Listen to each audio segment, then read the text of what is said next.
Welcome to Golf Smarter Mulligans, your second chance to gain insight and advice from the best instructors featured on the Golf Smarter podcast. Great golf instruction never gets old.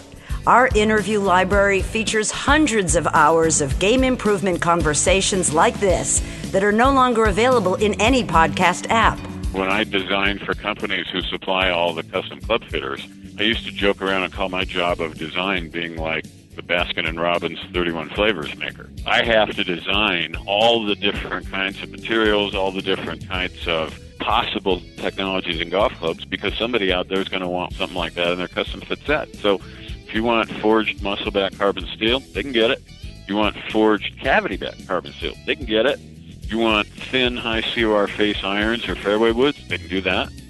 You name it, and the concept of the design is out there to be drawn together with the right club head, the right shaft, the right grip, and then built to all the right length, loft, lie, face angle, total weight, swing weight, etc. for each golfer. With another interview from the archives of Golf Smarter, here's your host, Fred Green. Today, Tom Wishon joins us for part 2 of the conversation we started last week. This week, though, we focused on custom club fitting and all the benefits that the average golfer realizes when they build a relationship with a custom fitter.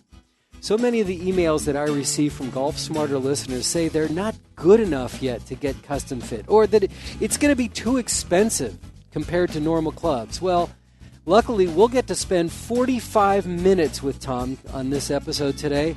So hopefully you'll get a good explanation as to why getting fitted should be a high priority on your list when you're in the market for new clubs.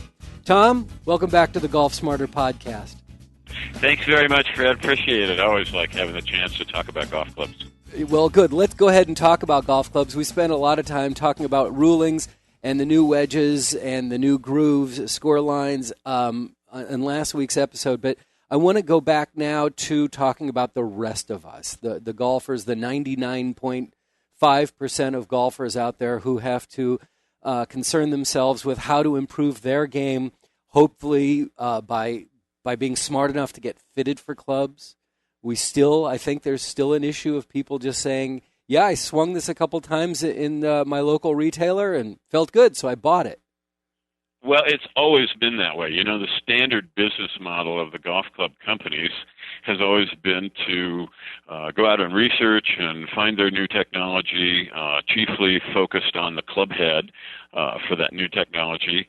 And then we need to be able to sell these in volume. So the only way we can do that is if we get all these pro shops and all these big golf stores to put them on the shelf so that people can walk in, lay down their credit card, and walk out with a golf club. Well, the only way that you can do that is then to package that new technology into an assembled golf club where they're all the same length, very narrow range of loft, same lie angles, same face angles, same shaft weight, same grip model, same grip size, same swing weight, standard specs, standard off the rack. And yet if you go to any driving range, you know, where there's a lot of people hitting balls, look at what you're seeing.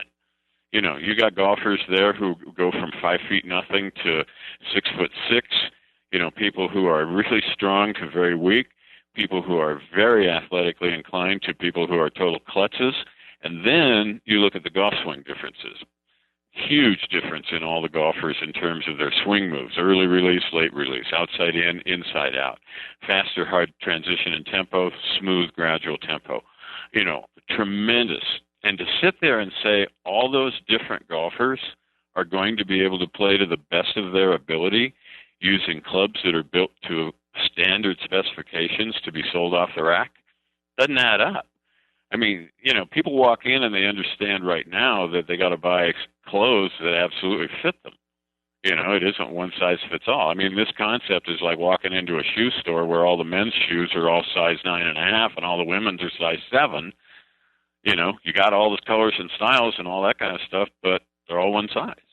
You know, and other people come back and they'll say, Fred, oh, well, I can go in and I can choose different lofts on my driver, and I can choose between an L, an A, an R, and an S flex in the shaft, so that's all the custom fitting I need. Well, you know, that's only one golf club when you're talking about ranges in loft, you know, and most golf companies today don't offer drivers with lofts above 12 or 13 degrees And yet there's a very high percentage of golfers with slower club head speeds who need 13, 14, 15, 17 to maximize their driver game. Then you got the shafts. There's never ever been a standard for what is an R flex or an S flex or any letter flex out there. Really? The industry tried years ago. I was on the committee that was convened to try and establish standards for shafts, but it broke up after 3 years for the simple reason that every single one of the companies and shaft companies wanted the standards to be their standards. Nobody was going to compromise. So as a result, today you got a situation where the R flex from one company might be about the same stiffness as an S flex from somebody else or an A flex from somebody else there. Really? Wow. With that. So, and then you run into the myth where you have all these average golfers, people who play from, say, 12, 15, 18, 23, 27 handicap, and they say, I'm not good enough to be custom fit. That's only for the really good players. Well, that's like saying the only people who should be custom tailored for a suit are those who work out and are in phenomenal physical condition, and all the fat people shouldn't be.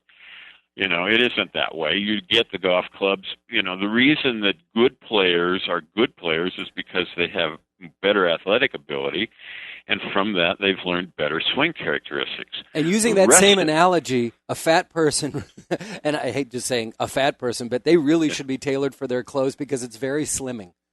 Absolutely. And so if you are a quote unquote fat person on the golf course, you may really be able to take advantage and use your advantage custom fit clubs, right? It's going to make you look much better. For average players who aren't that athletically inclined or who don't have who make mistakes in their swings, custom fitting, when done properly, reduces some of the mistake effects from your bad swings. It doesn't make them totally go away. People have asked me, and this is the best way I can put it, what am I going to get if I go get custom fit? And I said, well, the first thing you're not going to get is custom fitting is not going to put you on the first tee of the U.S. Open next year. Okay, but what it will do if it's done right is it can give you about 8 to 12 more yards in distance off the tee, maybe about 5 to 7 more yards with the rest of the clubs through the set. It will enable you to probably hit 2 or 3 more fairways around than you did before, maybe 2 to 4 more greens in regulation before. If it involves short game fitting for wedges and putters, you'll be able to get the ball up and down maybe 1 or 2 times more than you did before, and you'll get around in about 3 to 4 putts fewer per round than you did before. Individually, they don't sound like a lot. Add them all up, 2 to 3 more fairways, 2 to 4 more greens, 1 or 2 times more up and down, 3 or 4 fewer putts. That's giant. Huge. What golf club has anybody bought off the rack that lowered their handicap by 6 or 7 shots? Yeah, exactly. It just doesn't happen.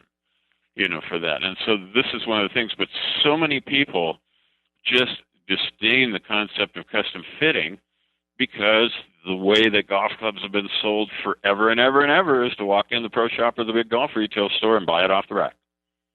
And it doesn't work. Well, how do you answer the question that I frequently receive? Because the Golf Smarter podcast audience really ranges from people who are totally dedicated to playing the game and practicing multiple times every week, to people who are new to the game, have just fallen in love with it. And I frequently will receive emails saying, I don't think I should get fitted for clubs because I'm just starting to play the game and I know that my swing is going to change or it hasn't developed yet. How do you respond to that? And actually, right now, I've been playing the game for about 12, 14 years or so. And I'm going through a big swing change because I'm going through all this body work and learning, posturing and all that stuff. So I'm going through swing changes, but I've been fitted for clubs. How do you respond to those people? They're very good questions. We've got a lot of good, what's the word I'm looking for? We got a lot of good examples for this. We do an awful lot of work with the PGAs of Europe. My books are required reading for membership in the British PGA, the Swedish PGA, the German PGA, the French PGA, and they are very switched on to educating their pros about custom fitting. Okay, one of the first things that came up when we were starting to do this was pros would sit there and say, "Wait, I make a lot of my income from lessons. If I start really selling custom fitting, people won't take lessons anymore because they think they'll just be able to buy a better game with custom fit clubs. And what's come about from that, long story short, is that many of the pros who got into custom fitting found that the golfers could adapt to their swing coaching a little easier if they had custom fit clubs than if they were playing with off-the-rack clubs. In other words, two of the most difficult things to teach a golfer are to get rid of an outside-in swing path and move it to be square or a little bit inside out. The longer the length of the club, the more difficult that is to do. With shorter length drivers, shorter length woods, and irons that are fit for the right weight, total weight, swing weight, and length, the golfers have been able, a higher percentage of golfers have been able to adapt to the swing coaching a little better than they did before. And so a lot of the pros in Europe are now finding that they would like to have a golfer into a club that is a little closer to being custom fit before they go start giving them lessons, because it's going to make it easier for these golfers to adapt to the swing change required. The club's not getting in their way from being able to make the swing change, okay? With outright beginners, no, you don't need to go out and buy a set of clubs anyway, whether it's standard made or custom fit. What you want is a handful of clubs that are shorter, better tailored to your weight needs for your strength and your natural tempo characteristics, proper grip sizes, proper lie angles, and generous lofts to start the game, so that shorter, usually more flexible, a little lighter, higher in loft is going to make it easier for you to learn the first good fundamentals of the golf swing. And once you get to the point where you're getting like 90-95% of your shots airborne, and your mistakes are kind of focused into a typical, semi-typical pattern of consistency, then you can walk in and have custom fittings start to help take over from there. But no, so what a lot of the European pros have done is that they keep shorter length woods, higher lofted irons, more flexible, a different assortment of grip sizes on some clubs that then they use to give to the golfers who are beginners to start taking their lessons. And they adapt and learn the swing fundamentals a little faster, rather than if they've gone out and they've got, an 8-degree or a 10-degree driver that's 46 inches long and a 14-degree 3-wood that's 44 inches long and no lie angle fitting and standard grips that don't fit their hands and a total weight and a swing weight that is in no way fits their natural sense of strength and swing rhythm and timing.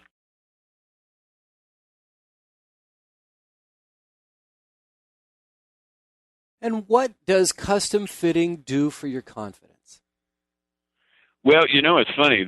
One of the main reasons that the really low handicappers and tour players all insist on being custom fit is that very thing. All these guys are good enough to adjust their swing to a club, but why do it if you don't have to? Let's go out and get the clubs where the weight makes me feel like I don't have to change anything in my tempo. I don't have to hold anything back. I don't have to alter or manufacture something to hit this club.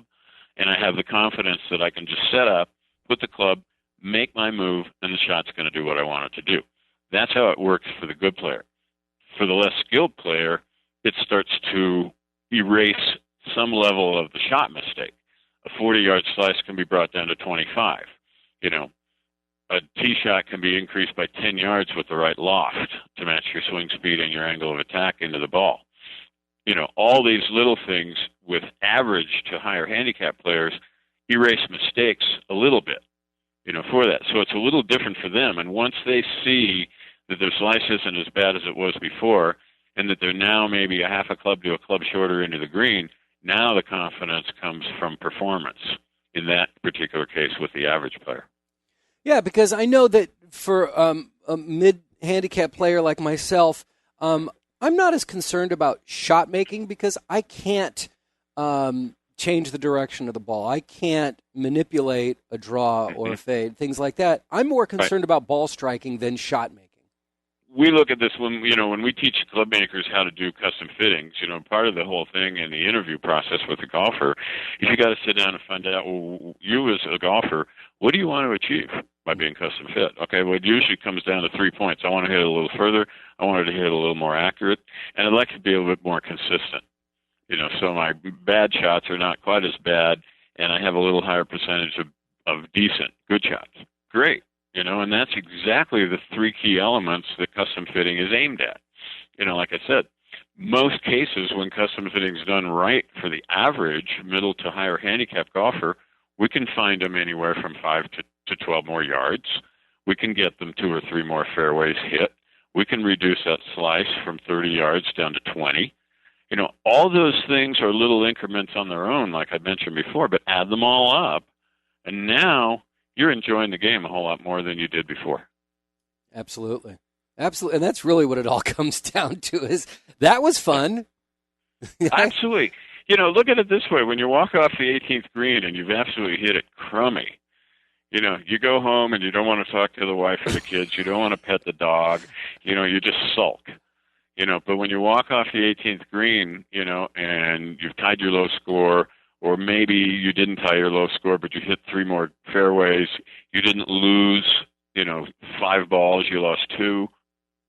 Things add up to saying you go home, you hug the wife, you spend a little time with the kids, you pet the dog, and you're a happy person.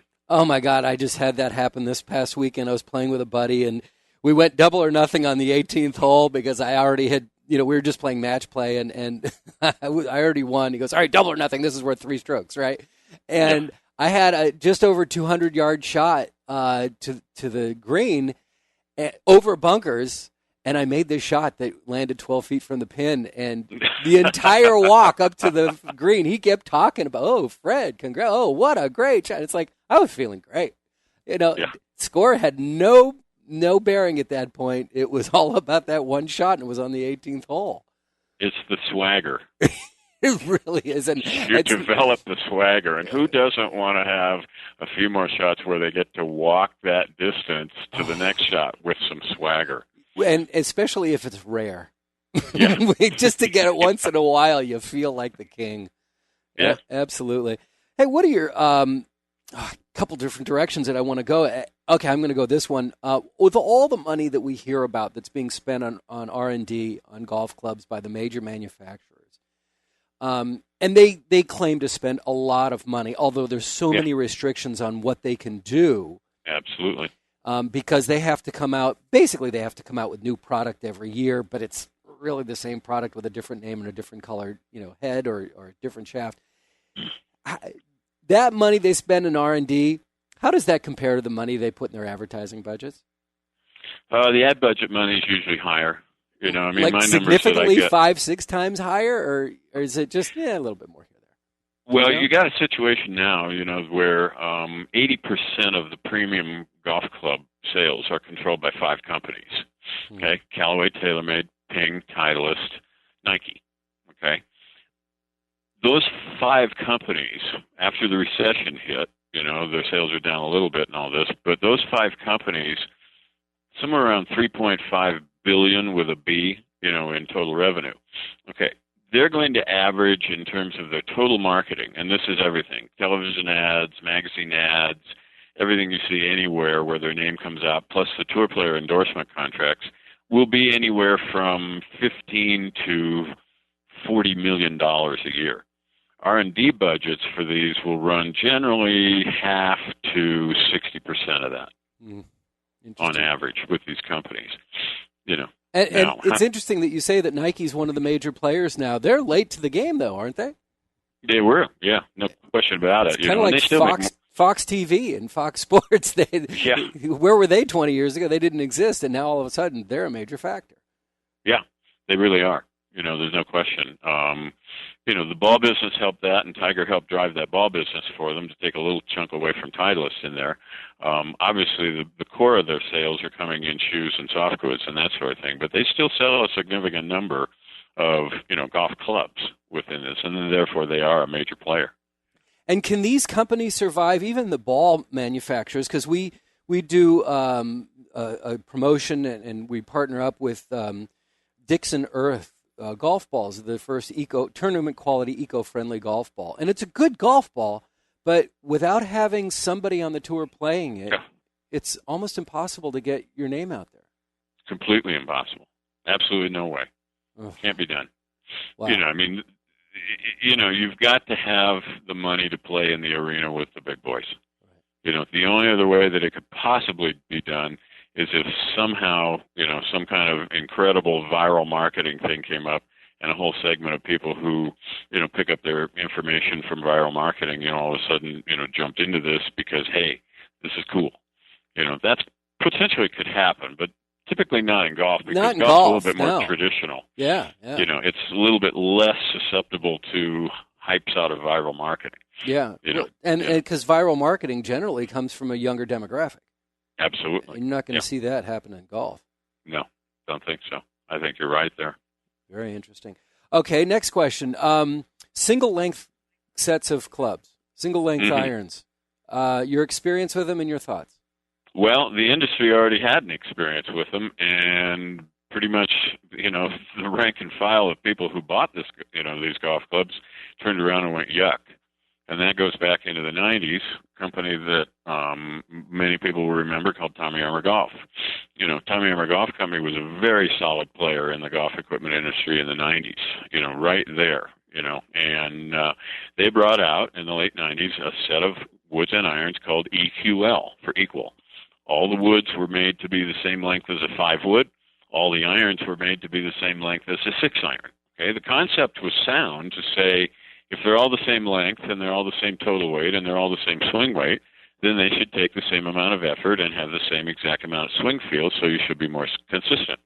Yep, good on paper. Okay, what happened and destroyed this, and actually took the company down, was the fact that all these people went out, and when they were hitting their driver that was a 5-wood length, yep, they hit it a little straighter, but they didn't hit it as far, or an awful lot of players didn't.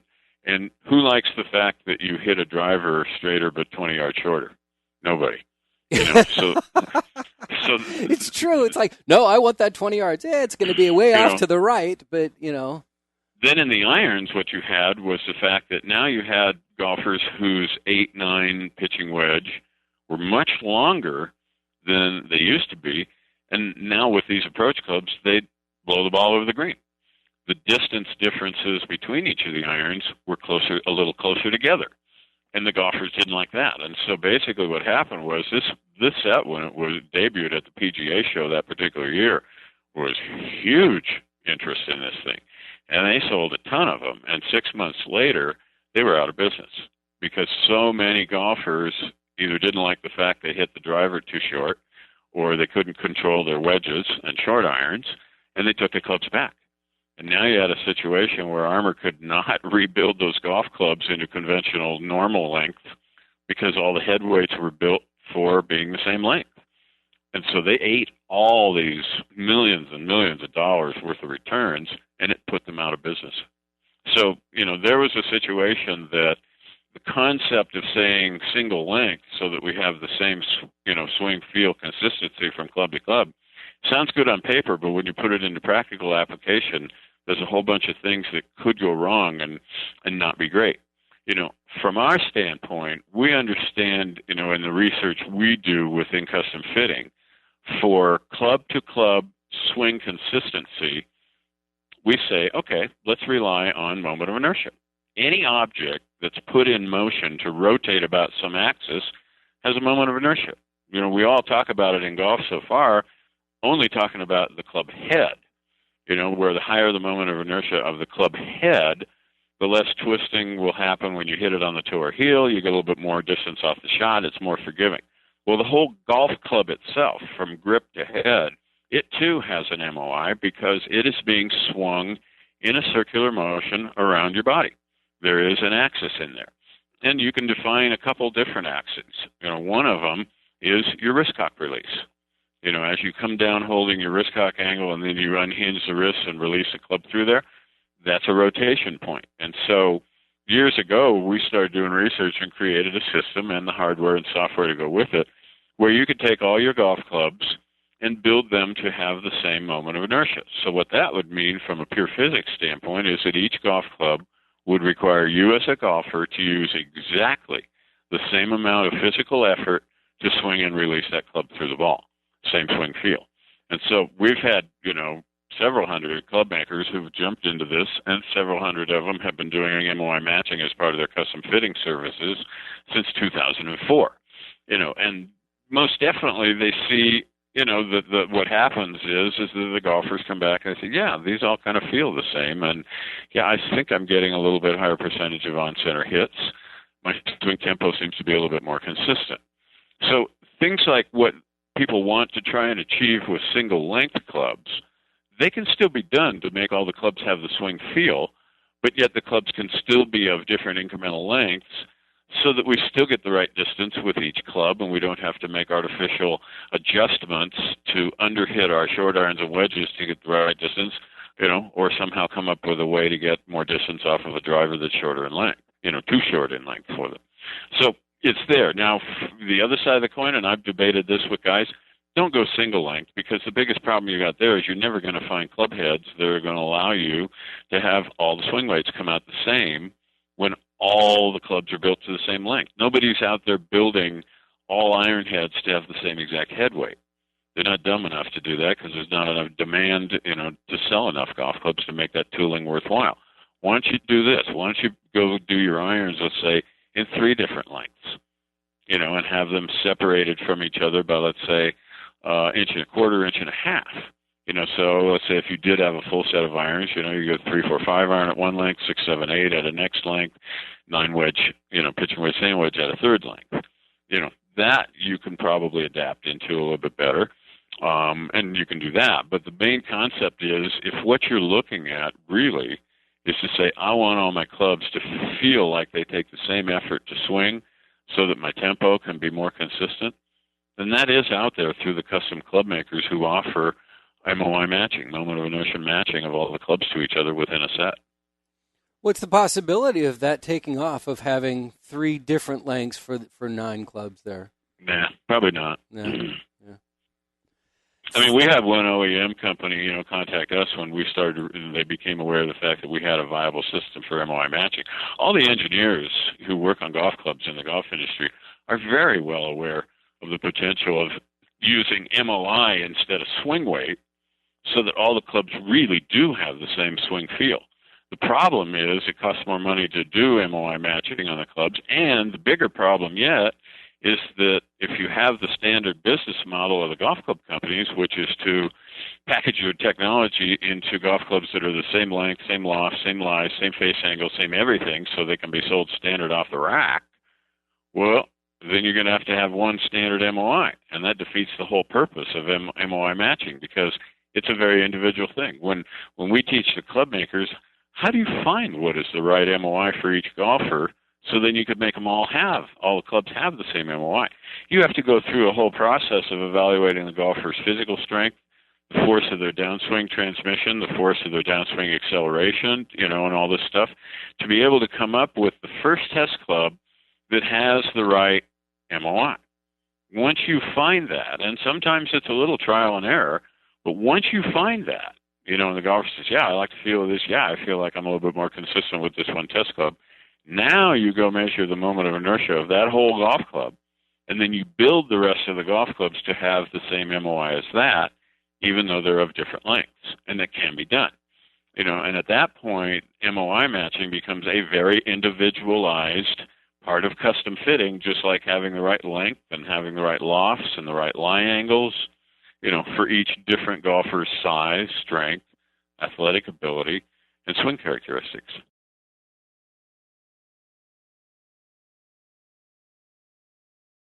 I don't know if you are the official spokesperson of custom club fitters everywhere, but you are for us.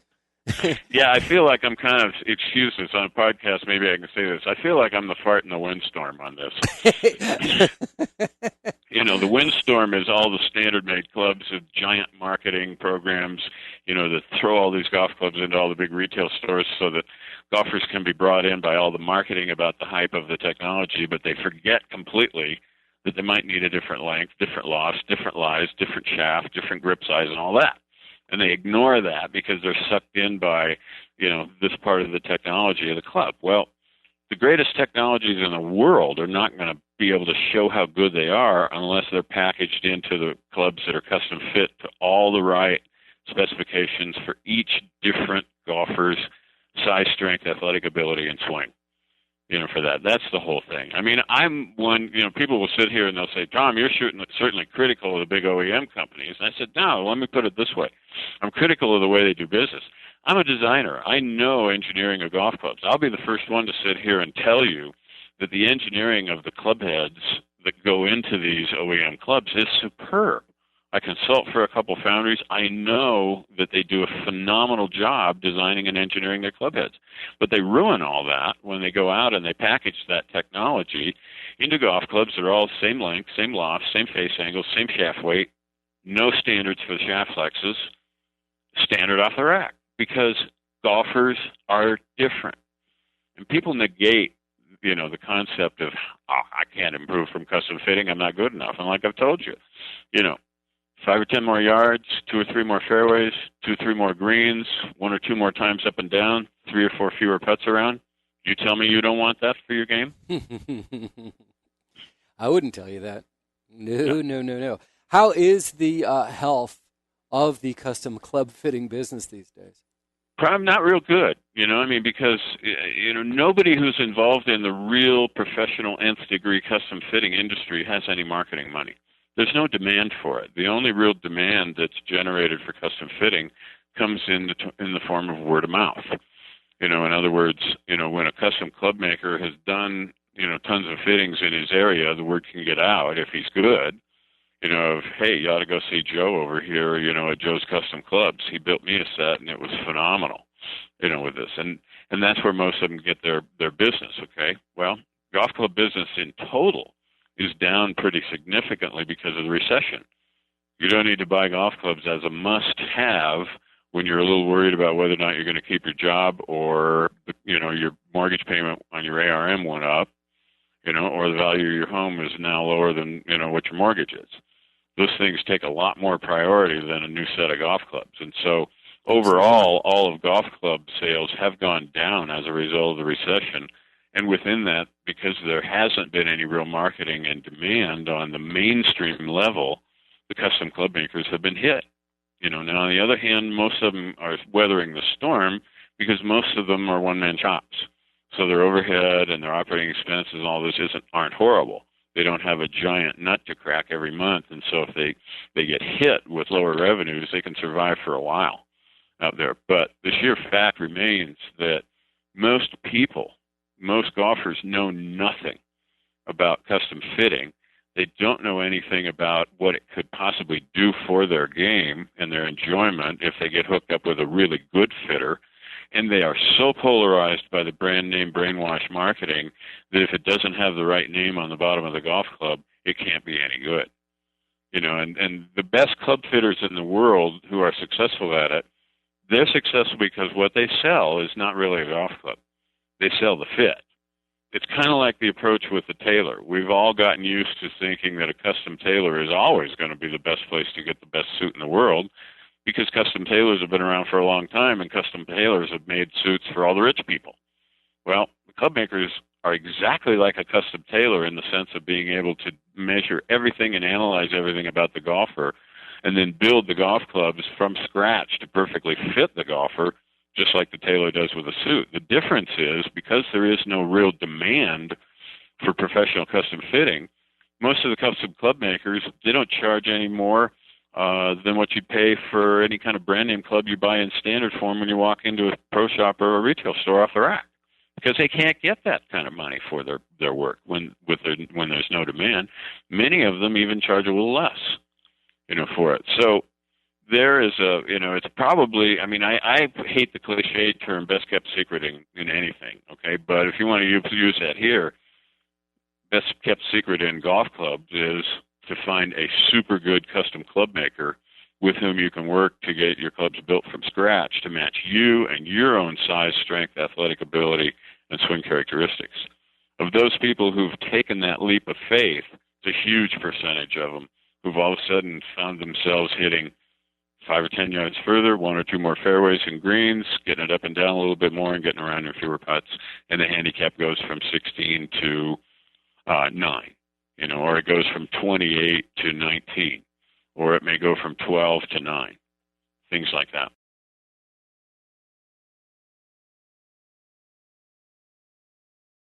custom club fitters are probably in a better position than a retailer to work with you when you come in and say, this is the budget that I have for golf clubs. Because right now it feels like that what's probably happening with most golfers is that they're using their golf budget to go and play golf, not to buy new gear. Yeah, no question. The old concept of supply and demand, it's unfallible, with that. You walk in there and the club maker hadn't had any business for a while, you could probably negotiate a good deal. Yeah. And so you can go into your local retailer and look at some clubs and see the Mizunos and see the Nikes and see the Callaways and say, I like the X22s on the Callaways, I like the MX60s on the Mizunos, but I want to have them more customized for myself, and I don't want knockoffs, right? That's not what I'm looking for. I want a custom fit, and I want to spend about that much money or a little less if I can. The custom club fitter probably can help you out a lot. Yeah, I would no hope. question about that. Yeah, because the nature is, I always joked around, when I designed for companies who supply all the custom club fitters, I used to joke around and call my job of design being like the Baskin & Robbins 31 flavors maker.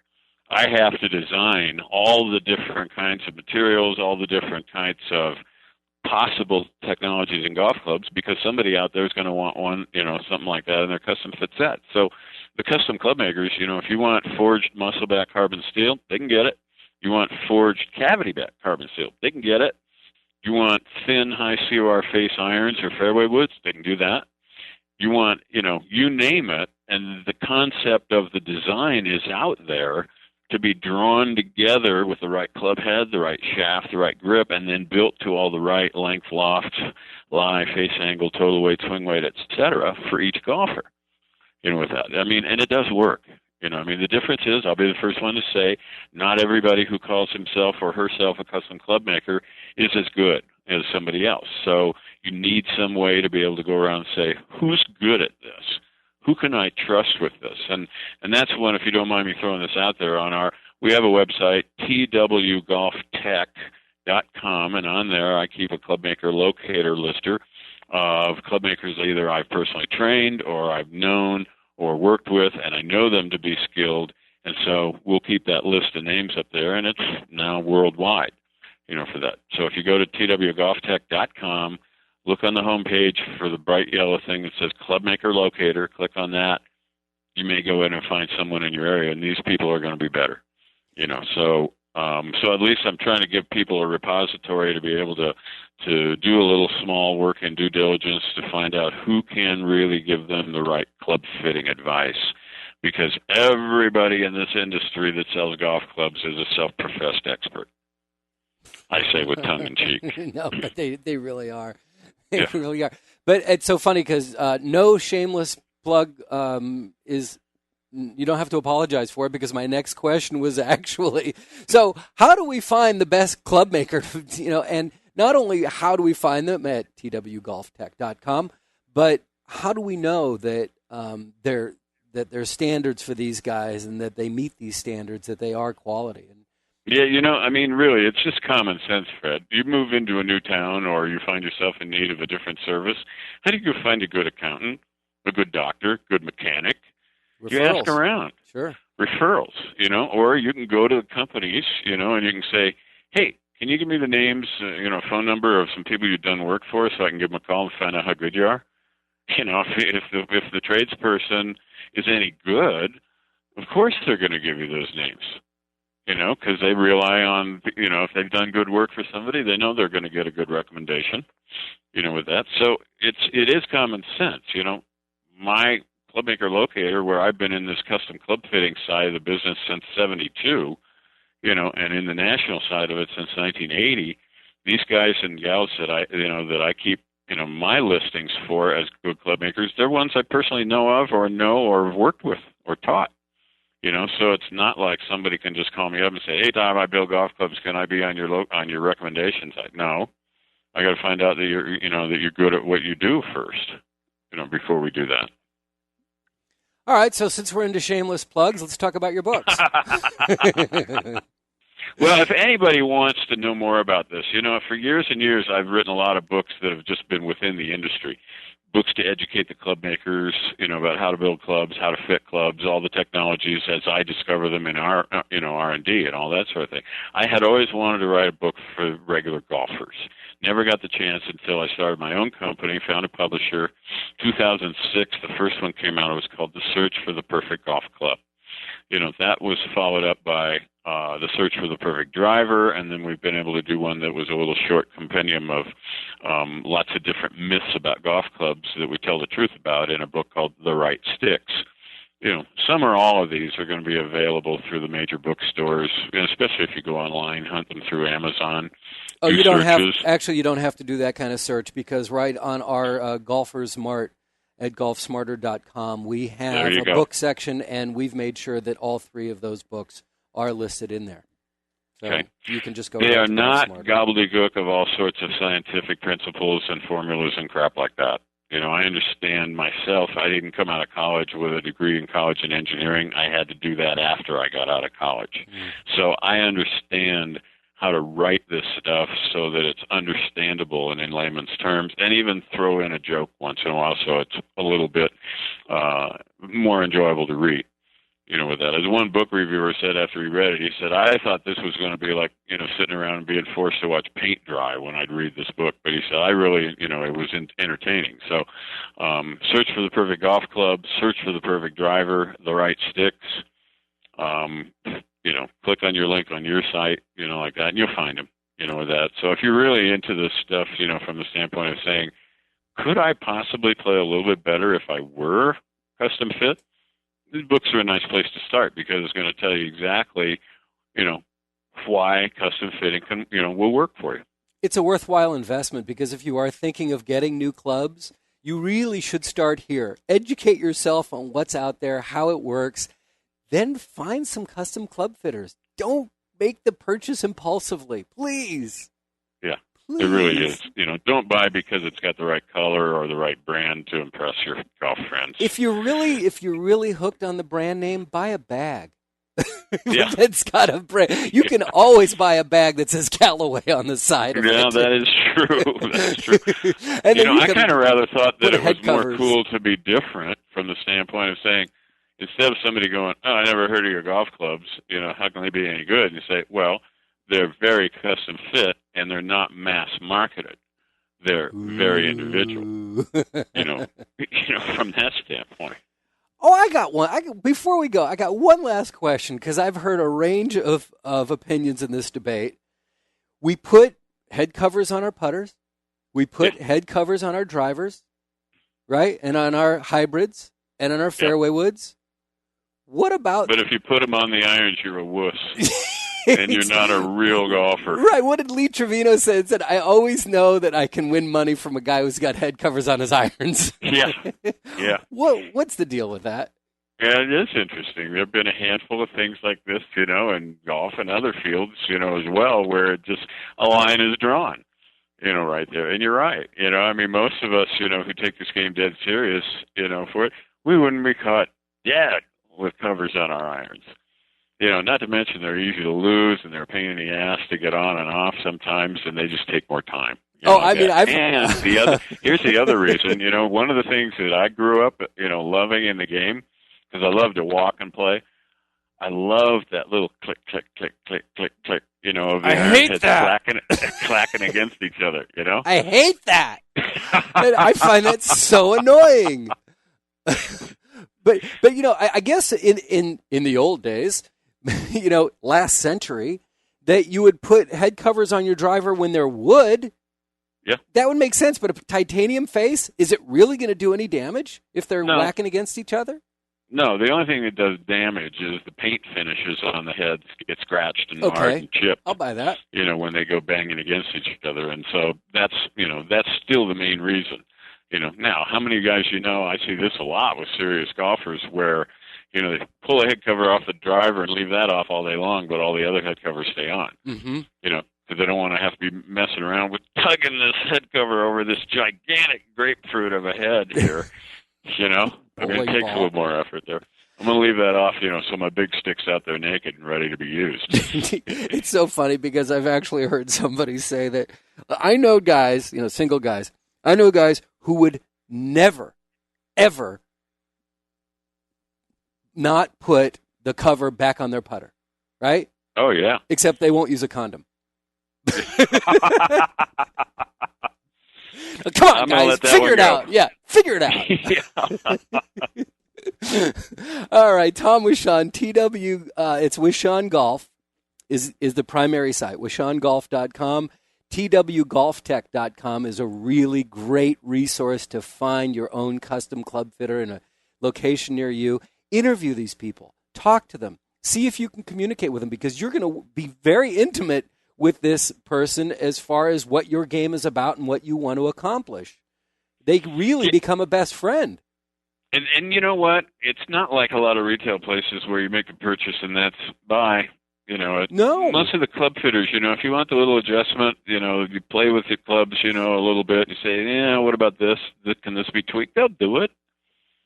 Yeah. Yeah. It's all part of the service of one club fitter, one golfer, one set at a time, custom made. Well, it's their reputation. I mean, if over time your clubs aren't doing what they're supposed to be doing, they want to know that, because it's we talked about it's referrals, it's word of mouth. And if they don't give you the follow through that you need, that's going to affect their business. And they're in business. This is their business. And they take a tremendous, the guys that I've dealt with, and even you tremendous amount of pride in your work. It's workmanship. It's craftsmanship. It is. It really is. It's a cottage industry. Yeah. Tom, it's always so much fun to speak with you. Thanks so much for coming on and realizing this is our premium podcast, so we can say things that we can't generally say on the other podcast. Okay. It's my pleasure, really. As you can tell, I enjoy this. I'm one of the lucky people who figured out, and discovered something that I had a passion for, and then was able to turn it into a career with that. So for me to be able to share this information and help people make a little bit better decision that might help them play a little bit better and certainly enjoy the game more, it thrills me. I get a kick out of that, and that's why I wrote the books. Thanks again. And we'll continue to do this. We'll keep coming back to you as our resource for this stuff, especially with these crazy rulings that are going on. What does it mean? You are going to be our go-to guy. No question. Thank you. My pleasure, Fred. Good luck to you all in this great game.